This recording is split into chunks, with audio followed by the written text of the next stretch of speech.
Hola, gente de YouTube. ¿Cómo están? Bien. Excelente. Bueno, aquí les traigo un nuevo fanfic, o quizá no, tal vez ya lo escucharon en otra parte, o tal vez no. El link del fanfic estará en la descripción, así que vayan y apoyen al creador para que se anime a sacar más capítulos. Bueno, ya los dejo con el fanfic. Así que nos vemos en el próximo video, cuídense mucho y que Dios los bendiga con mucho dinero. Y si no quieren dinero, entonces con muchos bebés. Capítulo 79. Comienza el entrenamiento. Al observar a los 4 que tenía frente a él, Joshua examinó a cada uno de ellos individualmente. Su vida de constantes conflictos y luchas en el yermo guió sus calificaciones de amenaza de los 4 que tenía frente a él. ¿Tú, cómo te llamas?, preguntó Joshua, señalando al hombre con el nombre de usuario Puño Sangriento. Puedes llamarme Volkov, dijo el hombre grande con cicatrices visibles en tono monótono y con expresión estoica. Vayan al vestuario y cámbiense de ropa. Eso va para todos ustedes. Una vez que hayan terminado, nos vemos aquí, ordenó Joshua, con su voz grave, agradable pero amenazante para sus oídos. Volkov gruñó, pero se dio por vencido, se dio la vuelta y caminó hacia el vestuario masculino, que estaba a la vista, desde el área de entrenamiento. Los demás hicieron lo mismo y Joshua los observó a todos. Joshua notó que Volkov estaba inusualmente tranquilo, lo que demostraba que no le sorprendían las palabras de Joshua. El pelirrojo estaba igual. Era evidente que los dos estaban acostumbrados a pelear, pero Joshua no sabía hasta qué punto. Los dos últimos estaban claramente nerviosos y parecían perdidos. Si se parecían en algo a los Frumentari, entonces podrían ser asesinos expertos, por muy desafortunados que fueran en este mundo pacífico. Sin embargo, si alguno de ellos se sentía como un Frumentari, tenía que ser la mujer de cabello rojo. Caminaba con determinación y, aunque su ropa ocultaba gran parte de sus rasgos, estaba claro que estaba en forma y lista para la batalla. Joshua reevaluó a sus futuros estudiantes cuando regresaron con su ropa deportiva, una camisa suelta y pantalones. El hombre que se hacía llamar Volkov estaba cubierto de cicatrices y estaba lo suficientemente en forma como para rivalizar con los centurianos del ejército de César. La mujer pelirroja era igual. Aunque sus cicatrices eran pocas, todavía mostraba signos de estar físicamente en pie.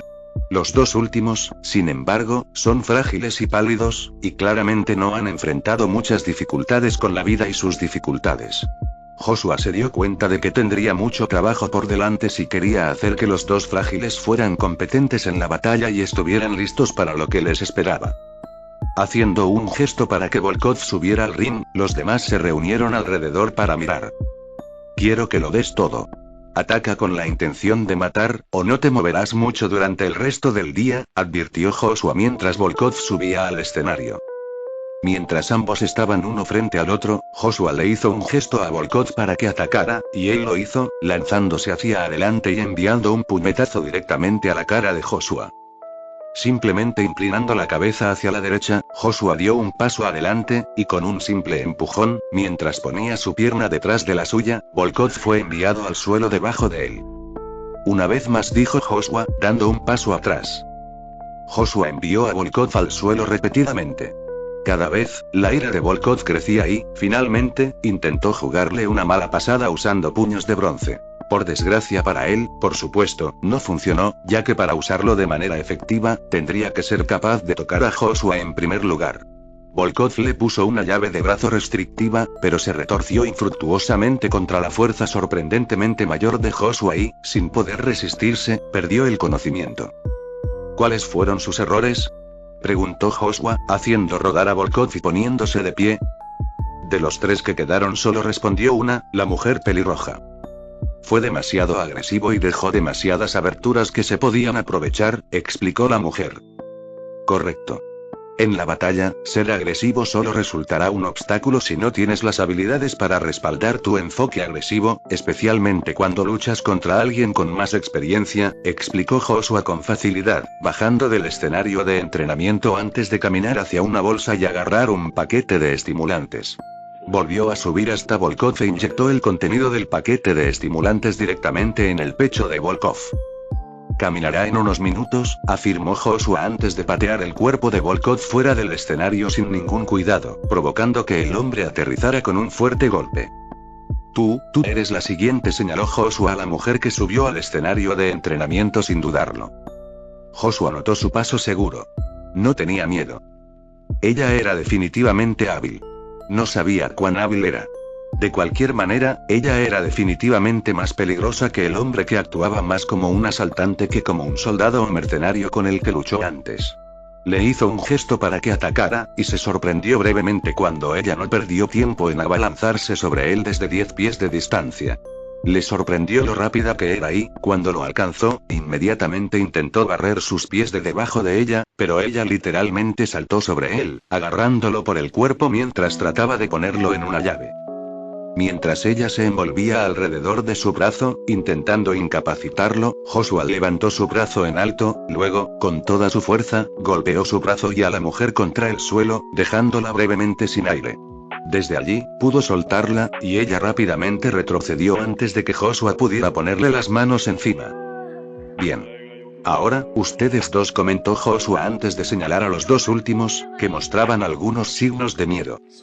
Los dos últimos demostraron ser incapaces y unos completos novatos. Joshua tendría que centrarse en ellos y ponerlos a prueba para ver si superarían su entrenamiento.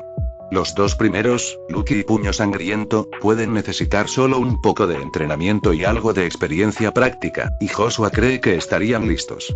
Sin embargo, todavía había más que enseñarles a ambos, especialmente a Puño Sangriento. Lucky ya se acercaba a las habilidades de combate cuerpo a cuerpo de Joshua, pero aún necesitaba poner a prueba su puntería y muchas otras habilidades. Siempre había algo en lo que alguien tan entrenado como Lucky tenía poca experiencia o talento. La debilidad de Joshua era el combate cuerpo a cuerpo. Era mucho mejor con un arma que con cualquier arma cuerpo a cuerpo que la mayoría de los demás en la Legión de César usaban.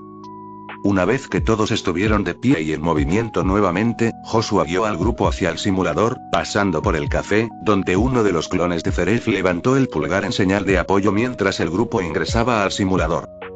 Muy bien. Bienvenidos al simulador. Seré un espectador durante esta simulación. Su misión es simplemente sobrevivir y trabajar juntos contra su enemigo. Son libres de usar cualquier medio necesario para sobrevivir. Sin darles tiempo a los demás para reaccionar, Joshua terminó de configurar la simulación y la inició. Ubicación de la simulación. New Vegas y Freeside de tipo de simulación. Supervivencia basada en oleadas atacantes de simulación. Legión de César, República de Nueva California, Hermandad del Acero, restos del enclave, bandidos de la pólvora y criaturas del yermo de Mojave. Equipo inicial de simulación. 4 revólveres calibre 45 1911, 20 cargadores de 20 balas y 4 paquetes de estimulantes. Bienvenidos a New Vegas, el faro brillante en las tierras desoladas, dijo Joshua antes de desaparecer en un instante, encontrándose en el aire mientras el grupo se quedaba solo en las desoladas calles de New Vegas.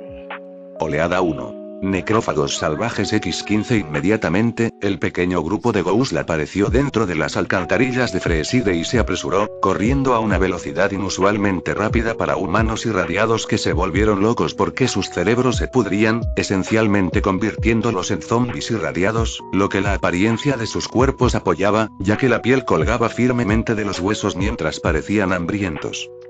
A pesar de su apariencia enfermiza, Joshua ha visto a muchos hombres caer bajo sus feroces ataques mientras destrozaban a sus víctimas con dientes, uñas y sus propias manos. Literalmente destrozaban todo y a todos los que se acercaban a ellos, a todos menos a los Ghouls normales. No todos los Ghouls se vuelven salvajes después de ser irradiados severamente. Joshua ha conocido a muchos Ghouls, salvajes y no, algunos de los cuales han vivido incluso antes de la Gran Guerra hace cientos de años, ya que convertirse en un Ghoul no solo los hizo resistentes a la radiación, mejorando enormemente sus posibilidades de supervivencia después de la Gran Guerra, sino que también aumentó su esperanza de vida. Tuvieron suerte de que no hubiera un resplandeciente que ayudara a la horda, ya que los resplandecientes estaban llenos de tanta radiación que podían revivir infinitamente a los Ghouls salvajes muertos a su alrededor con ráfagas de radiación. Eso los hacía aterradores para luchar, especialmente para aquellos que no estaban preparados. Desafortunadamente para ellos, había una horda decente que venía hacia ellos, y solo uno de ellos era lo suficientemente confiable para tomarlos, según los exámenes de Joshua, como si el gran hombre asaltante intentara luchar contra ellos con sus puños como lo intentó con Joshua, sería destrozado. Capítulo 80. Sobrevivir o morir. ¿El punto de vista de Eyable habla en serio? Pregunté asustada mientras nuestro supuesto maestro nos abandonaba en una ciudad abandonada que él llamaba Nueva Vegas. Sí, respondió la mujer pelirroja mientras desarmaba expertamente la pistola en su mano y afirmó. Parece que todos tenemos una pistola, 5 cargadores y un estimulante. ¿Y? Preguntó el hombre corpulento. Y eso significa que es todo lo que tenemos. Una vez que nos quedemos sin munición o nos lastimemos, estaremos muertos, explicó sin rodeos la mujer pelirroja. Fue entonces cuando lo oímos. Gruñidos, rugidos y chillidos inhumanos que rugían desde detrás del muro que rodeaba esta pequeña ciudad. Neófitos, se burló la mujer pelirroja. ¿Qué son los necrófagos? Preguntamos los tres. Estás a punto de descubrirlo, respondió la mujer mientras unas monstruosas horripilantes entraban corriendo por una puerta abierta al otro lado de la calle. Estos seres que parecían zombies tenían carne descompuesta que colgaba de los huesos, piel que colgaba firmemente del hueso y varias heridas graves que aparentemente eran ignoradas mientras corrían mucho más rápido de lo que un humano tenía derecho a hacerlo. La mujer apuntó y comenzó a disparar, eliminando a uno de estos necrófagos con cada disparo. Ninguno de nosotros movió mientras ella continuaba disparando sin esfuerzo, formando rápidamente una hilera de cuerpos. Ola 1 completada. Recompensa de la oleada 1. 4 cargadores de munición oleada 2. 30 necrófagos, 5 bandidos de la pólvora 5-4, 59. ¿Ven eso, chicos? Pregunté, señalando el lleno. Al verlo, la mujer maldijo. Vamos, establezcamos un puesto de control en la puerta. Tenemos minutos de lucha, así que trabajemos juntos y hagamos todo lo que podamos para establecer algo de cobertura. Tomó el mando la mujer, corriendo de repente hacia algo llamado Lucky 38. El gran bruto no perdió tiempo y la siguió. Ni siquiera 30 segundos después, ambos salieron corriendo con una mesa redonda bastante grande que habían colocado en el suelo antes de volver corriendo al interior. El punto de vista de Joshua, que flotaba sobre el grupo de 4, observó sus reacciones. Lucky tomó el mando de inmediato y mostró signos de ser una líder, aunque sus tácticas no dejaban mucho que desear. Joshua creía que habría sido una mejor idea fortificar el cercano casino Lucky 38 y convertir la entrada en una trampa mortal para todo aquel que entrara.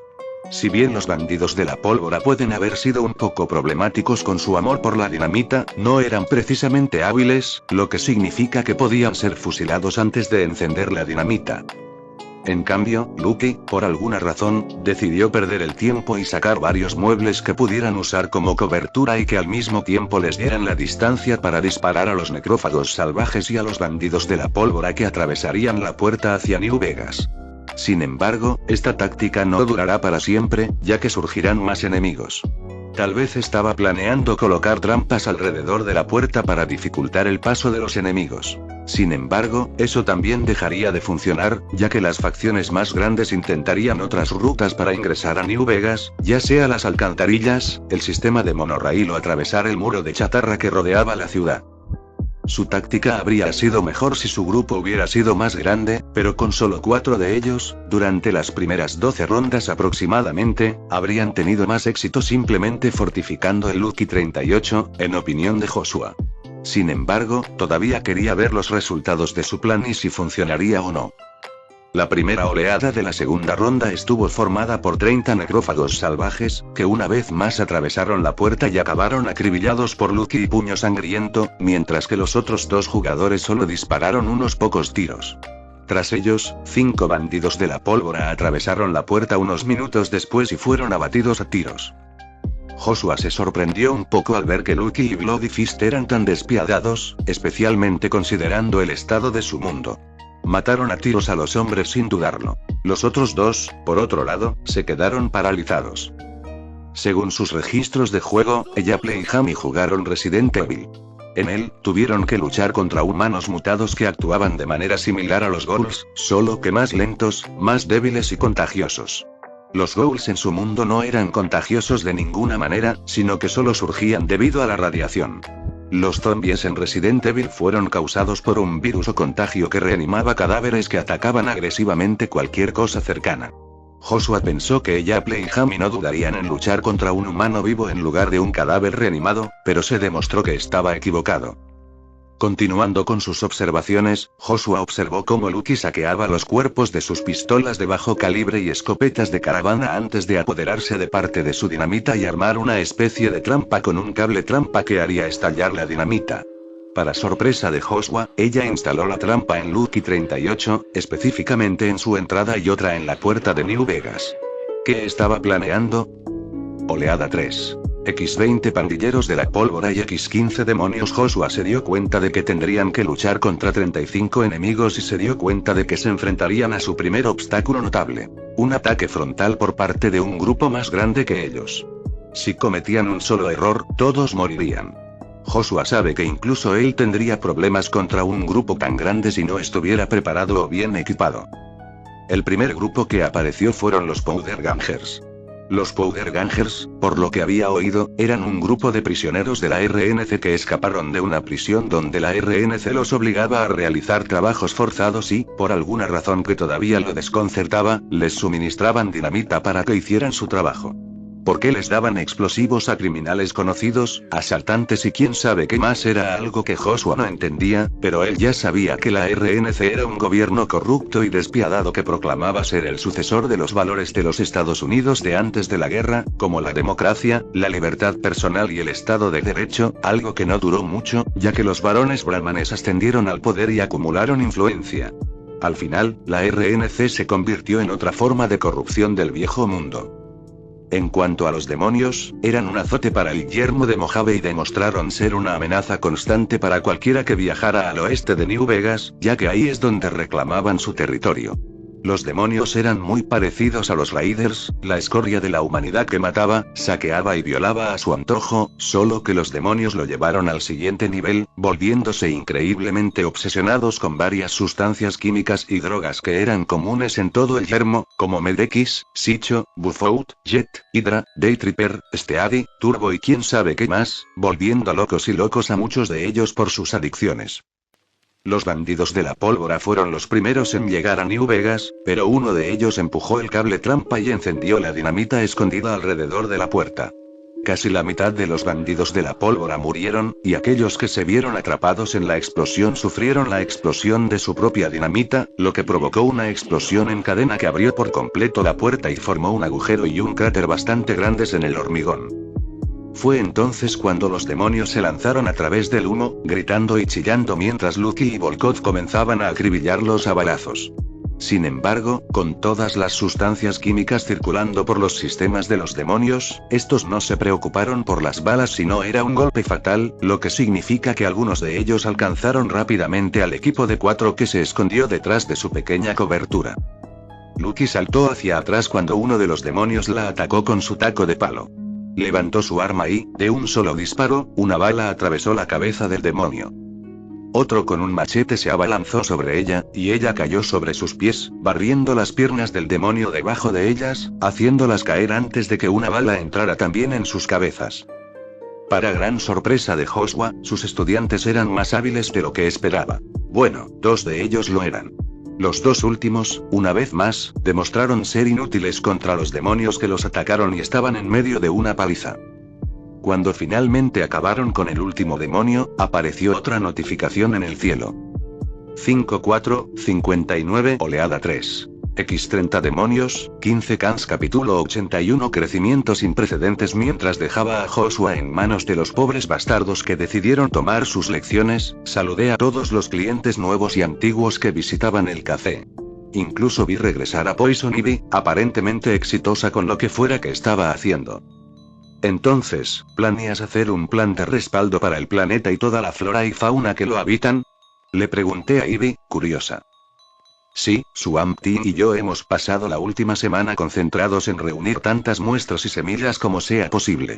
Sin embargo, me he topado con algunos problemas, comenzó Ivy. ¿Te gusta? Pregunté. El problema principal son los suministros. Si queremos garantizar o aumentar significativamente nuestras posibilidades, necesitaremos construir docenas de estas bóvedas, pero solo hacer un jeque es caro, respondió, haciéndome reír. Apuesto a que nunca hubiera imaginado que lograrías aplicar ingeniería inversa a la tecnología tan rápido, pero esta tierra no está ni cerca del nivel de tecnología nuclear en el que se encontraba Fallout. Mi sugerencia... Pide ayuda a la liga. Claro, puede que tengas una mala historia con ellos, pero si explicas y muestras lo que estás haciendo y explicas por qué, es probable que realmente te ayuden, sugerí. ¿Y dejar que lo arruinen todo? No, dijo con seriedad, haciéndome encoger de hombros. Es comprensible, ciertamente no son buenos guardando secretos, dije con humor. Supongo que volverás a sumergirte en Fallout y continuarás con tu investigación, pregunté, y recibí un asentimiento. Entonces, te sugiero que busques más bóvedas en los juegos de Fallout. Hay muchas bóvedas que realizaron experimentos interesantes que podrían ayudar a tu causa, y hay muchas compañías y grupos de antes de la guerra que estaban investigando y desarrollando tecnología que sin duda te sería útil, sugerí. ¿Alguna pista?, preguntó ella. Pegué mi garra puntiaguda en la punta de mi placa de cabeza. Fallout 3, New Vegas y 76 tendrán parte de la tecnología que necesitarás, sugerí, recordando cuando finalmente incluí Fallout 76, que ha estado funcionando solo durante una semana y tenía a algunos jugadores aventurándose a través de los Apalaches. Gracias por el consejo, me agradeció Ivy antes de alejarse para cumplir con sus horas del día. Sugerí esos juegos debido al Think Tank, Gary Baul, Spore Plant Baul, Autonomous Miners y mucho más que estaban dispersos en los 3 juegos. Si pudiera investigar las máquinas de clonación en Gary Baul, podría usarlas fácilmente para reducir en gran medida el tamaño del almacén de almacenamiento que ella y su AMP team tendrían que construir, ya que la máquina de clonación solo necesitaría un poco de agno o algo de materia vegetal para clonar flora o fauna a costa de una gran cantidad de energía. Honestamente pensé que su idea era buena, y con la ayuda de Green, tendrían una buena oportunidad de garantizar la supervivencia no solo de la raza humana, sino también de todas las plantas y criaturas que llamaban hogar a la Tierra. Si también trabajaba con Víctor, incluso podrían hacer que algunas de estas bóvedas suyas fueran capaces de durar milenios, tal vez incluso eones si tienen suerte. Esta mañana anuncié que implementaría una política de 6 horas de juego en la cafetería. Si bien recibí algunos comentarios negativos al respecto, recibí muchos más positivos. Antes, aquellos con mucho karma o dinero en efectivo se pasaban el día entero en la tienda frente a las computadoras, lo que básicamente bloqueaba la mitad de mis computadoras para esos clientes durante el día. Esto hacía que la fila de personas que esperaban un turno fuera inusualmente larga y, a veces, incluso se estancara, ya que solo unas pocas personas se bajaban después de unas horas. Ahora que los clientes solo tenían 6 horas diarias para jugar en las computadoras de realidad virtual, las rotaciones eran mucho más frecuentes, lo que significaba que más clientes salían en lugar de quedarse adentro, esperando y ocupando espacio. Era un círculo vicioso y, después de ayer, me di cuenta de que era la mejor manera de proceder, ya que de lo contrario, tendría que lidiar con un café lleno. Eso no significa que no haya ampliado mi cafetería, nuevamente, porque lo hice. Ahora tenía cerca de 500 computadoras, un área de cafetería más grande y ahora había gente usando el gimnasio del café. A este ritmo, el café se parecería más a un centro comercial que a cualquier otro tipo de café. Por suerte, he mejorado aún más en dividir mi mente. Ahora tengo más de una docena de clones, que trabajan en juegos y me ayudan a administrar el café. Hablando de eso, casi había terminado con los juegos que tenía, terminando el Elder Scrolls, y solo me quedaban eso, el Elder Scrolls Online y los detalles finales. En este punto, tenía muchos juegos disponibles en el café, como Resident Evil, Minecraft, Elder Scrolls, BioShock, Ark Survival Evolver, Stardew Valley, Fallout, Project Zomboid e Infamous. Tenía varios artículos y mercancías a la venta tanto en la tienda de crédito como en la sección de artículos generales del café. Entre los ejemplos se incluyen las hierbas y las armas modernas de Resident Evil, los alimentos y los productos exóticos de Minecraft y los pergaminos de hechizos, tomos y artefactos del Elder Scrolls. Ya sabía que algunas personas, sin escrúpulos, estaban comprando mis productos generales al por mayor. Sobre todo, los productos medicinales, como estimulantes, hierbas, martinis Sierra Madre, tartares de batalla, caldos de iluminación, brebajes medicinales y mucho más. Basándome en la forma en que se movían, hablaban o reaccionaban algunas de estas figuras, supuse que ahora tenía la atención de la Liga de Asesinos, liderada por Ra's al Ghul. Si tenía su atención, probablemente también tenía la atención de las Tríadas, las Hidras y las otras organizaciones malvadas. No tenía ninguna duda de que el uso que hicieran de mis productos me causaría problemas más adelante, pero no es como si les impidiera comprar los bienes. Por ejemplo, aunque Lex Luthor era un villano y tenía una seria obsesión por Superman, sus mejores intereses seguían estando con la humanidad. Eso me hace preguntarme por qué ninguno de ellos se ha acercado a mí. El único que lo ha hecho es Fury, aunque él no se había acercado a mí todavía y en su lugar utilizó a 2 de sus agentes, Hawkeye y Black Widow. También noté que el número de sus agentes que visitaban mi cafetería todos los días estaba aumentando. Según mis cálculos, alrededor de una docena de agentes de S.H.I.E.L.D. visitaban mi cafetería todos los días. Sin embargo, me pregunto cómo reaccionará Fury ante los nuevos juegos que llegan a la tienda. ¿Esos juegos? Subnautica, Gears of War y Diablo. El primer juego de Subnautica presenta a un tal Riley Robinson. Riley es el único sobreviviente de un accidente de nave espacial en un planeta alienígena acuático con muy poca masa terrestre sobre el agua. Esto significa que la mayor parte del juego implica que el jugador explore un entorno acuático. Sin duda, sería una experiencia única para los jugadores, aunque eso significaría que muchos jugadores probablemente sufrirían talasofobia y miedo al océano debido a las criaturas que llaman hogar al océano. Mientras tanto, Subnautica Below Zero presenta a otro personaje que se encuentra en el mismo planeta 2 años después. Ya tenía 3 clones trabajando en los 2 juegos, y planeé expandirlos y refinarlos hasta obtener un detalle realista. El segundo grupo de juegos no era otro que una serie de juegos que jugué durante mi infancia y adolescencia, Gears of War. Un planeta parecido a la Tierra llamado Sera estaba lleno de personas inusualmente fuertes y musculosas que eran casi idénticas en apariencia a la de la humanidad.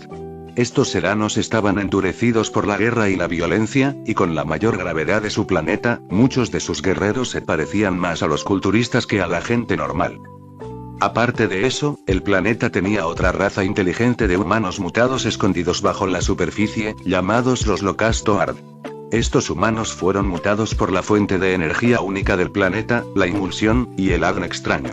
En el primer juego, los jugadores observan cómo ocurre el día D y los Locust invaden la superficie sin ninguna razón aparente. Hay muchos secretos y tradiciones del mundo que los jugadores encontrarán a medida que juegan, pero debido al camino lineal de la historia, no tuve que preocuparme mucho por el mundo fuera de la historia. Sin embargo, todavía quería crear un mundo entero fuera de la campaña para aquellos que superaron el juego en la dificultad más alta como una ventaja adicional.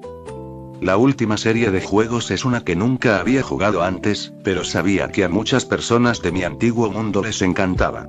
Hasta donde yo sabía, Diablo era el típico juego de rol de acción roguelike, aunque con una historia. Tenía un poco de trabajo por delante, pero debería resultar una experiencia interesante. Capítulo 82. Un telépata preocupado. En lo alto de una montaña se alzaba un monasterio oculto por una feroz ventisca. Fue construido hace muchos años, pero se ha convertido en el hogar de los últimos maestros de la voz, los Tum. Los maestros no eran otros que los barbas grises, todos nórdicos que pasaron sus vidas estudiando y aprendiendo la voz, dominándola. La mayoría de los barbas grises ya no podían pronunciar ni susurrar una palabra sin hacer temblar el aire y el suelo. Vagando a ciegas por la ventisca e intentando subir los 10.000 escalones, el nombre del pasadizo que subía a la montaña decía tener 10.000 escalones que conducían hasta el Alto Rotgan, un hombre que vestía una gruesa capa y piel sobre una armadura de acero. Estaban armados con un acero forjado por el cielo y un escudo de acero. Un rugido distante resonó en la montaña desde atrás mientras tropezaban en la ventisca. Al darse la vuelta, el hombre no encontró nada, pero cuando regresó para reanudar su viaje, se encontró con unas fauces abiertas que lo tragaron entero. Levantándose de la cama con un jadeo y con las garras listas, el hombre, visiblemente en pánico, examinó sus alrededores. «Logan, ¿estás bien?», una voz habló en la mente del hombre. Tras respirar profundamente, Logan retrajo sus garras y se dejó caer de espaldas sobre la cama. Se sentó y demostró que estaba claramente exhausto. Levantándose de la cama, Logan se acercó a un mini refrigerador y lo abrió, revelando bastantes botellas y frascos llenos de alcohol, específicamente, alcohol de una marca específica, que se encontraban en un solo lugar. ¿Esa marca? Sirrea Madre Martini. Tomando uno de los frascos fríos, Logan tomó un sorbo y suspiró. A lo largo de la larga vida de Logan, ha bebido mucho, desde licor ilegal hasta licor barato, caro o exótico, pero ninguno de ellos se acerca al subidón que le han dado los marines de Sierra Madre. El licor no solo lo emocionó, sino que nunca se había sentido más vivo después de tomar un trago. Según el alienígena que dirigía la tienda, el licor tenía muchos beneficios para la salud, lo que Logan apreciaba mucho, incluso si su mutación hacía que fuera bastante difícil matarlo, sin incluir el adamantium que cubría sus huesos, lo que lo hacía aún más difícil de matar. Le hizo sentir más saludable y con más energía. Charles y Hank estaban empezando a preocuparse por la bebida de Logan. Preocupados lo suficiente como para que Beast hubiera violado la privacidad de Logan y tomado una de las botellas para examinarla de cerca. Mientras Hank intentaba averiguar qué era exactamente el alcohol, Charles observó a Logan mientras se vestía y luego se dirigía a clase, donde enseñaba historia de los Estados Unidos, lo que, debido a su edad, lo convertía en uno de los más adecuados para enseñar la materia. Charles ha estado investigando en profundidad los recuerdos recientes de Logan, algo que no había hecho en años. Lo que encontró fue muy preocupante. La mente de Logan ahora era más vieja que su cuerpo. Tenía meses de recuerdos añadidos a su mente. El primer pensamiento de Charles fue que se trataba de recuerdos implantados, algo de lo que cualquier telépata experimentado y poderoso sería capaz. Aún así, al examinar los recuerdos, Charles no encontró signos de manipulación o implantación. Estos recuerdos se formaron de forma natural. La siguiente hipótesis de Charles fue que Logan fue colocado en un estado de ilusión o hipnosis. Cuanto más examinaba Charles los recuerdos de Logan, más preocupado estaba. Todo comenzó hace unas semanas, cuando Logan hizo un viaje a Hell's Kitchen, de todos los lugares posibles, y encontró una tienda en una zona que parecía estar abandonada por las pandillas que llamaban a Hell's Kitchen su hogar. En esa tienda había varias figuras notorias que hicieron palidecer a Charles. Poison Ivy, Mr. Freeze, Killer Croc y villanos aún más notorios, pero Logan no mostró miedo y se acercó a la criatura que dirigía la tienda. Charles siguió observando los recuerdos de Logan, viéndolo regresar a la tienda todos los días para comprar el mismo alcohol al que se había vuelto adicto. Luego empeoró, y ahora Logan está bebiendo constantemente la bebida, e incluso desde su oficina, Charles podía sentir la confusión de Hank mientras trataba de averiguar qué era realmente el alcohol que Logan estaba bebiendo. Hasta ahora, Hank estaba confundido, ya que la bebida parecía ser una mezcla de una sustancia desconocida y griega. Comida chatarra al azar. Pastel, donas, papas fritas y más. Era una mezcla que no tenía sentido, pero después de obtener discretamente una muestra de sangre, Hank se sorprendió al descubrir que Logan realmente estaba más saludable, al menos más saludable de lo habitual. Al comparar una muestra de sangre de Logan de antes y de después, Hank finalmente vio lo que estaba mal. Charles, pensó Hank en voz alta, llamando la atención del profesor. Sí, Hank, respondió Charles desde su oficina. Tienes que venir a ver esto, le dijo Hank a Charles. Al salir de su oficina, Charles, en su silla, caminó por el pasillo hasta un ascensor oculto y seleccionó los niveles del sótano de la mansión, saliendo pronto del ascensor y dirigiéndose al laboratorio de Hank. ¿Llamaste?, preguntó Charles. Charles, ven, mira esto, dijo Hank, señalando el microscopio que estaba sobre la mesa. Charles se acercó, echó un vistazo y preguntó, ¿qué estoy mirando? Esa es la muestra de sangre de Logan de esta mañana. Esta, es de hace unos meses. ¿Notas alguna diferencia?, preguntó Hank mientras Charles observaba la muestra anterior. ¿Se está, Logan, muriendo?, preguntó Charles, preocupado al notar las células en descomposición. Es envenenamiento por metal, a este ritmo, tendrá 2 o 3 décadas como máximo antes de que su curación no pueda seguir el ritmo, dijo Hank sombríamente. ¿Cómo no nos dimos cuenta de esto antes?, preguntó Charles. Fue su factor de curación. Creo que esa bebida, sea lo que sea, aumenta su factor de curación durante unas horas, lo que permite que su factor de curación sane todo el daño que el metal le estaba haciendo a su cuerpo. Lentamente pero con seguridad, la salud de Logan está volviendo a su mejor momento, sin embargo, no sé cuánto tiempo durará antes de que su cuerpo no pueda seguir el ritmo ni siquiera con esa bebida, explicó Hank. ¿Qué debemos hacer?, preguntó Charles. Logan tiene múltiples opciones. Podríamos intentar quitarle el adamantium de los huesos, deteniendo por completo el envenenamiento por metal, pero arriesgaríamos su vida por completo debido a lo peligrosa que sería la operación y lo arraigado que está el metal en sus huesos. Otra opción, es permitirle que continúe bebiendo ese brebaje hasta que su cuerpo, con la ayuda del brebaje, ya no pueda seguir el ritmo, comenzó a explicar Hank, solo para ser interrumpido por Charles, quien preguntó. ¿No podríamos hacer una versión más potente de la bebida si sus efectos comienzan a debilitarse? Hasta que no descubra cuál es la otra sustancia misteriosa que compone la bebida, esa no será una opción posible, explicó Hank. ¿Y qué tal otro mutante? ¿Uno con el don de curar? Preguntó Charles. Hank meneó la cabeza. Podría funcionar, pero también podría no funcionar. Charles, ¿deberíamos contarle esto?, preguntó Hank vacilante. Charles negó con la cabeza y apartó la mirada de Hank. No. Si se lo contamos, puede que empiece a beber aún más de esa sustancia, y no tenemos ni idea de qué es ni de dónde la ha estado consiguiendo. No, es mejor que lo mantengamos en secreto para quienes necesiten saberlo. Aunque no dijo nada, Charles sabía que Hank no estaba de acuerdo con él, pero se negó a expresar su opinión. Hank creía que Charles sabía lo que estaba haciendo, por lo que se abstendría de decir nada por ahora. Por ahora, Hank, quiero que intentes averiguar qué es esa sustancia misteriosa. Mientras tanto, investigaré la tienda que Logan ha estado visitando, dijo Charles antes de mirar a Hank a los ojos. Lo digo en serio. Solo es necesario saberlo. Si Logan se entera, podría volver a beber, lo que afectará su comportamiento en clase. ¿Entendido? Tras recibir un gesto de aprobación de Hank, Charles pronto abandonó el laboratorio y regresó a su oficina. Hank se inclinó hacia la mesa y suspiró. Capítulo 83. Una mente que es mejor dejar en paz. Charles regresó al ascensor y pronto regresó a su oficina. Se quedó con la mente perturbada después de lo que Hank le reveló. Charles sabía que Logan no era tan fuerte como en su mejor momento, pero pensó que se debía a la edad, no al envenenamiento por metales. Hank y Charles teorizaron que la mutación de Logan le dio una mayor esperanza de vida, un factor de curación y las garras por las que era famoso.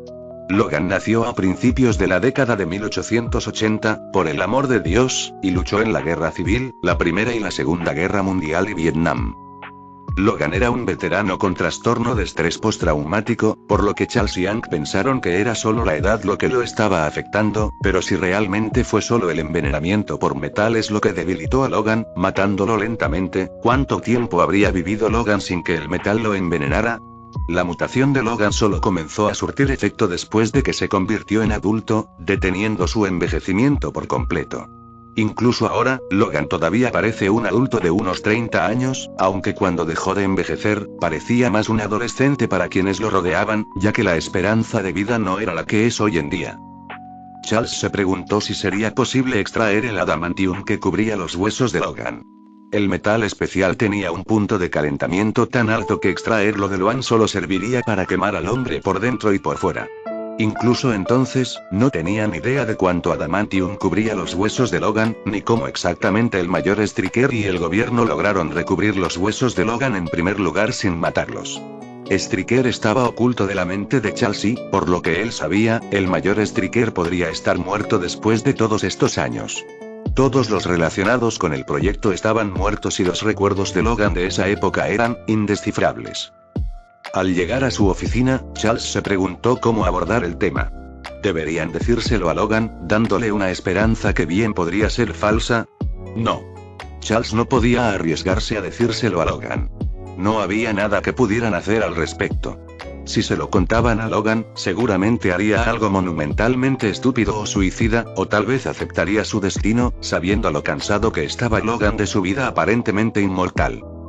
Charles negó con la cabeza. No podían permitirse el lujo de perder a Logan. Sus dones eran demasiado importantes para proteger a la especie mutante, y perder el adamantium podría dejarlo permanentemente fuera de servicio incluso si tuviera éxito. Charles se puso de pie detrás de su escritorio y extendió sus sentidos. Su mente tocó todas las mentes dentro y alrededor de la mansión. Al revisar a cada uno de sus estudiantes, su mente pasó por encima de los pensamientos superficiales de sus alumnos, comenzando por Jean Grey, cuya mente respondió a su toque y lo dejó entrar. «Jean, ¿cómo estás?», preguntó Charles. «Estoy bien, profesora. Solo me duele la cabeza», respondió Jean desde su habitación. Charles asintió y dijo: «Si necesitas algo, todo lo que tienes que hacer es pedirlo». «Gracias, profesora», respondió Jean. Al mismo tiempo, Charles trabajó sobre la totalidad de su mente, algo que ella no detectó debido a su mínima experiencia con otros telépatas, y examinó los sellos que colocó en su mente hace tanto tiempo. Los sellos que colocó hace tanto tiempo lucharon por contener su poder. Los sellos de Charles eran únicos y únicos. Desde que creó esos sellos en Jin, Charles se las arregló para nunca volver a hacer uno igual, y debido a eso, solo pudo hacer lo mejor que pudo para hacer arreglos de parches en los sellos de Jin, pero a medida que ella creció, más reparaciones tuvo que hacer Charles. Suspirando, Charles siguió adelante, escaneando y examinando las mentes de cada uno de sus estudiantes, mirando a las docenas de estudiantes que llamaban a la mansión su hogar antes de finalmente seguir adelante una vez que terminó. Siguiendo los recuerdos de Logan, Charles pronto encontró el llamado café que Logan frecuentaba tanto. Para su sorpresa, no podía ver nada. Frunciendo el ceño, retiró sus sentidos a la mansión y salió de su oficina. Pronto alcanzó el brillante logro del trabajo de Charles, Anquilacia, el cerebro.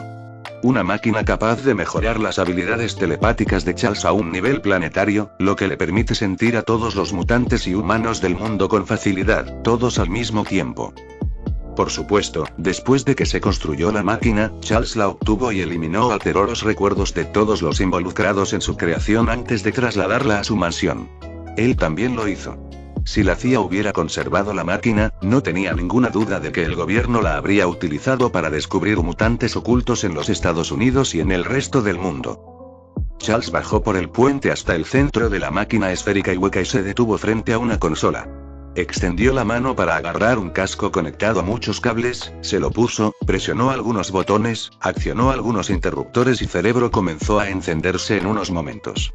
Los numerosos paneles que rodeaban la cámara esférica se iluminaron, formando una extraña versión tridimensional de la Tierra, donde incontables siluetas blancas y rojas flotaban en el espacio.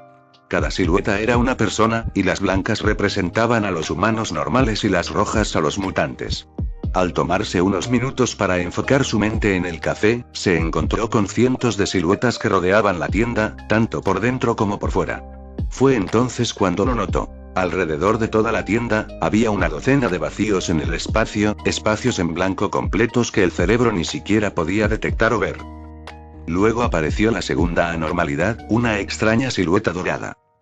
Al acercarse a esta anormalidad, la mente de Charles se congeló ante lo que asaltó su mente. Charles se encontró mirando a través de los ojos de otra persona mientras los recuerdos pasaban ante él. Se le mostró un mundo sin orden, un mundo sumido en el caos y destruido por los que lo precedieron, un mundo bautizado por el fuego nuclear. Observó cómo un niño se convertía en un hombre, y sus experiencias como misionero rápidamente se convirtieron en un general. Charles observó cómo este hombre causaba innumerables muertes y la pérdida de tanto, solo para que este hombre fuera bautizado por fuego y se arrastrara de regreso a su hogar. Durante horas, Charles observó cada momento de la vida de este hombre, un hombre llamado Joshua, un hombre de fe extrema y fuerza de voluntad inquebrantable. Un hombre que, con todos los derechos, debería haber sido detenido pero dio un giro y se volvió mejor. Este hombre era muy parecido a Magneto, Max, sí, incluso un hombre como Joshua, con sus manos haciendo que fluyeran ríos enteros de sangre, entonces incluso alguien como Max, tan inmerso en su odio hacia la humanidad, podía cambiar para mejor. Solo tenía que seguir intentándolo, incluso si Magneto se mostraba reacio. Mientras Charles seguía viendo los recuerdos de este hombre llamado Joshua, empezó a sentir algo. Sentía como si la mente se estuviera cerrando sobre él, pero la mente de hombre desconocido no podía sentir la exploración de Charles. Cuanto más miraba a Charles, más sentía que algo andaba mal, casi como si lo estuvieran observando. Entonces lo notó. En lo profundo de la mente de Joshua, algo extraño era como un vacío de nada que lo consumía todo en el centro de su mente. Fue entonces cuando el centro vacío comenzó a agitarse y a moverse antes de abrirse. Para gran horror de Charles, un ojo lo miró. Charles sintió que su forma era desprendida por el ojo que veía a través de su cuerpo, mente y alma. Charles se sintió atrapado y comenzó a luchar activamente para escapar de la mente del hombre, lejos del ojo sobrenatural que tenía frente a él. Fue entonces cuando empezó. Sintió que susurros incomprensibles y enloquecedores empezaban a hablar desde el fondo de su mente, volviéndose cada vez más fuertes con cada momento que pasaba hasta que los susurros se transformaron en gritos, luego en alaridos y luego en alaridos en toda regla. Charles gritó en terrible agonía mientras la sangre comenzaba a brotar de sus ojos y su mente empezó a colapsar. «Charles», gritó dentro de su mente una voz lejana y distinta a las demás. «Charles, sácalo de ahí», gritó la voz, haciéndose más fuerte por encima de las otras. «Mierda». Logan, ayúdame a sacarlo de ahí. Gritó la voz mientras la mente de Charles comenzaba a nublarse. Sacudiendo el cuerpo desplomado del profesor en su silla de ruedas, Aang miró preocupado las lágrimas sangrientas de Javier que se filtraban de sus ojos y su mirada vacía mientras el cerebro sufría un mal funcionamiento total mientras lo que parecían ser tentáculos negros fluían a través de las pantallas, ennegreciéndolas hasta que no se podía ver nada más que un ojo a través de los paneles de pantalla alrededor de la cámara. Capítulo 84. La vida fuera del café. Swamp Thing se encontraba en pie, enraizado en los niveles inferiores de una bóveda verde, oculta bajo tierra debajo de la propia ciudad gótica. Esta bóveda se construyó gracias al esfuerzo combinado de Ivy, Swamp Thing y Green. Era una gigantesca serie de cámaras construidas con raíces especializadas que bloquearían la radiación. Era una de las docenas que Ivy y Swamp Thing habían planeado construir y actuaría como ecosistemas subterráneos donde reunirían a muchas especies de animales para evolucionar y vivir de forma natural, sin que la humanidad les molestara y alterara el orden natural. En el centro de cada cámara se encontraban los G de Ivy. No eran tan eficientes ni rentables, pero funcionaban y no era necesario repararlos. Sin embargo, el ecosistema subterráneo era una especie de campo de pruebas para solucionar los errores y los aspectos negativos de los G de Ivy y ver si funcionaban como se esperaba o no. Por eso Swamp Thing estaba conectado a las raíces que formaban las paredes y el techo de la extensión subterránea. A través de las raíces, Swamp Thing podía observar toda la flora y fauna que habían traído hasta aquí con la ayuda de los verdes y controlar la composición atmosférica de la bóveda verde. Ivy quería saberlo todo, así que Swamp Thing observaba. Al principio, todo parecía ir bien. El Hex se puso a trabajar para llenar la extensión con todos los gases que se encuentran normalmente en la atmósfera y que son necesarios para la supervivencia de una amplia gama de formas de vida. A partir de ahí, comenzó a sembrar el cielo de la extensión con nubes para generar agua, criar a la humanidad y reducir su sorprendentemente alta temperatura. Luego, el G usó las nubes para sembrar pasto y otras flores en toda la extensión. A partir de ahí, formó un lago de agua limpia a su alrededor y comenzó a revitalizar y enriquecer el suelo. Swamp Thing no entendía cómo funcionaba la máquina de Ivy, excepto que su propósito era la terraformación. Hasta ahora, parecía funcionar perfectamente, a pesar de algunos problemas con el enriquecimiento excesivo del suelo y la adición de demasiada agua al aire y al suelo.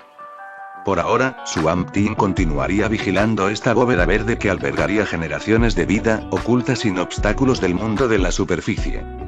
Mientras tanto, en las alcantarillas de Gotham, la vida ha cambiado drásticamente para aquellos que no tenían hogar y se encontraron en las calles.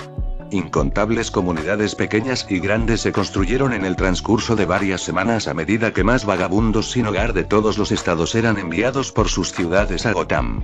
Debido a eso, Gotham tenía el mayor número de personas sin hogar caminando por sus calles que cualquier otra ciudad en los Estados Unidos.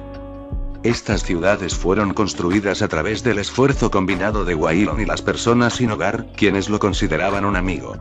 Comprando todo lo que necesitaba en el café, Waylon convirtió estas comunidades en verdaderas ciudades subterráneas debajo de Gotham en las alcantarillas, y a pesar de lo que la mayoría pensaría, la alcantarilla olía perfectamente bien debido al esfuerzo de Waylon y la ubicación de las ciudades. Había cientos viviendo debajo de Gotham, viviendo en ciudades completamente autosuficientes con energía, agua, calefacción, comida e incluso algunos médicos escasos. Para aquellos que vivían en estas ciudades subterráneas, la vida era incluso mejor que algunos que vivían sobre la tierra y era una economía puramente basada en el trueque, ya que muchos de ellos carecían de trabajo. Debido a los continuos esfuerzos de Waylon, ha obtenido una gran cantidad de karma para ayudar a expandir y mejorar las ciudades aún más, ya que planeaba agregar defensas autónomas, paredes delineadas con plomo y puertas de bóveda para detener la filtración de radiación si se produjera una guerra nuclear. Waylon ha visto los horrores del yermo, ha visto lo mejor y lo peor de la humanidad y se ha dado cuenta de que no es invencible. Por eso, ha hecho todo lo posible para mejorar y proteger mejor a las personas que están bajo su cargo. Ahora era el supuesto rey de las alcantarillas, y ahora que ya no actuaba como el monstruo que solía ser debido a los años que pasó en Fallout, era mucho más respetado y amigable, aunque todavía tenía su actitud brusca. Mientras tanto, un hombre en particular estaba sentado en una cueva en una colina a las afueras de Gotham. Este hombre era, por supuesto, Bruce Wayne. En ese momento, sus ojos estaban enfocados en las cámaras que vigilaban las ciudades de alcantarillado de Waylon y el proyecto que Ivy y Swamp Thing estaban cocinando aún más profundamente debajo de Gotham. La única razón por la que Bruce logró detectar lo que Swamp Thing e Ivy estaban haciendo fue por la paranoia de Bruce y por colocar más de 2 docenas de radares de penetración terrestre para vigilar la parte inferior de Gotham. ¿Cómo sabía que eran Ivy y Swamp Thing? La respuesta era simple: cámaras. A menos que Ivy estuviera visitando a Waylon, no había ninguna razón para que viajara a las alcantarillas, aparentemente sin salir por ninguna entrada o salida visible. Lo que sea que estuvieran haciendo debajo de Gotham tenía preocupado a Bruce, ya que era enorme en tamaño, rivalizando con la mitad de la ciudad en tamaño y ancho. Incluso entonces, los GPR de Bruce no podían perforar lo que fuera que estuviera allí abajo, por lo que no tenía idea de lo que estaban haciendo. Señor, dijo una voz desde atrás. Sí, Alfred, respondió Bruce. Solo has estado en casa unos días. Necesitas descansar un poco más antes de volver a lo que estás haciendo, le advirtió Alfred. No puedo.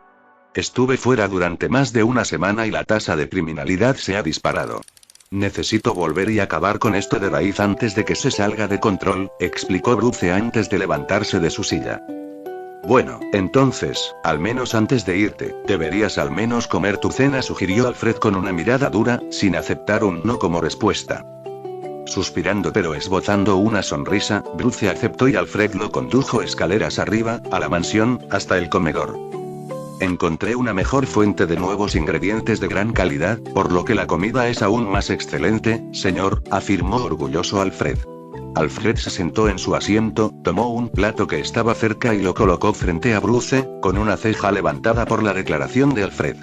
Alfred había sido un maestro de cocina desde que se convirtió en mayordomo de la familia Wayne hace tantos años. Bruce se encariñó con la cocina de Alfred, ya que aún no había encontrado a nadie capaz de alcanzar su nivel. Gracias a su talento, Bruce le proporcionó los mejores ingredientes del mundo. No debería haber nada mejor. ¿De dónde sacaste estos ingredientes?, preguntó Bruce mientras Alfred levantaba la tapa que cubría el plato. La tapa reveló una hermosa muestra de comida y un aroma tentador que hizo que Bruce se detuviera. Oh, los conseguí de tu amigo en el New World Café, Ceref.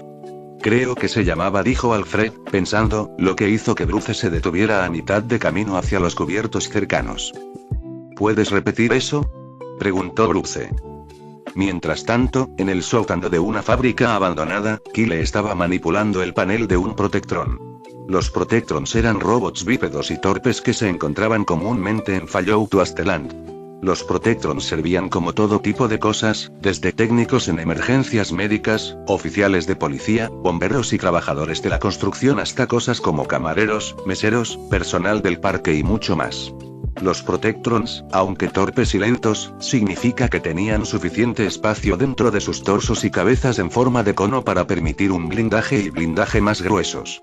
Por supuesto, los Protectrons construidos por Kyle aún no eran tan avanzados, pero eran lo suficientemente funcionales como para ayudar a Kyle con sus diversos proyectos. La fábrica que Kyle llamaba su hogar estaba en pleno funcionamiento, pero le faltaba un componente crucial: los materiales. Si Kyle hubiera tenido los materiales, podría haber comenzado a producir y vender robots en masa por mucho dinero, ganando lo suficiente para hacer un circuito y algunas ganancias para dedicarse a otros proyectos. Kyle ha empezado a quedarse sin karma y sin dinero, por lo que actualmente está trabajando en algo barato de producir que podría venderse por una cantidad decente de dinero. Ese artículo, algo por lo que Kyle no tenía ninguna duda de que el gobierno de los EU o alguna otra organización pagaría un alto precio: un rifle láser. En este mundo donde las armas balísticas eran la principal arma utilizada por todas las potencias del mundo, pero un rifle láser, eso aumentaría enormemente el poder de cualquier potencia interesada en él.